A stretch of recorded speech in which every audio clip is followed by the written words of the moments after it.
ಕಾಪುವಿನ ಮಜೂರು, ಉಳಿಯಾರು, ಜಲಂಚಾರು, ಬೆಳಪು, ಎರ್ಮಾಳ್, ಇನಂಜೆ, ಮೂಳೂರು, ಮಲ್ಲಾರು, ಉಳಿಯಾರಗೋಳೆ, ಪಾಂಗಳ ಪರಿಸರದಲ್ಲಿ ನೆರೆ ನೀರು ಉಕ್ಕಿ ಬರುತ್ತಿದ್ದು ನದಿ, ಹೊಳೆ ತೀರದ ಜನರಲ್ಲಿ ಆತಂಕಕ್ಕೆ ಕಾರಣವಾಗಿದೆ.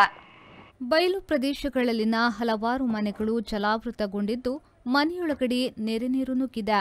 ಕಾಪು, ಇನ್ನಂಜೆ, ಕರಂತಾಡಿ, ಕಲ್ಲುಗುಡ್ಡೆ ಸಹಿತ ಕೆಲವೆಡೆಗಳಲ್ಲಿ ನೆರೆ ನೀರಿನಿಂದಾಗಿ ರಸ್ತೆ ಸಂಪರ್ಕ ಸ್ಥಗಿತವಾಗಿದ್ದು ಮಳೆ ಹೆಚ್ಚಾದಲ್ಲಿ ನೀರಿನ ಹರಿವು ಇನ್ನಷ್ಟು ಹೆಚ್ಚುವ ಸಾಧ್ಯತೆಗಳಿವೆ. ತಾಲೂಕಾಡಳಿತ, ಪುರಸಭೆ ಸಹಿತ ಸ್ಥಳೀಯಾಡಳಿತ ಸಂಸ್ಥೆಗಳು ಮಳೆ ನೆರೆ ಪರಿಸ್ಥಿತಿಯನ್ನ ಎದುರಿಸಲು ಸನ್ನದ್ಧವಾಗಿದ್ದು ಪರಿಹಾರ ಕಾರ್ಯಾಚರಣೆಯಲ್ಲಿ ತೊಡಗಿವೆ.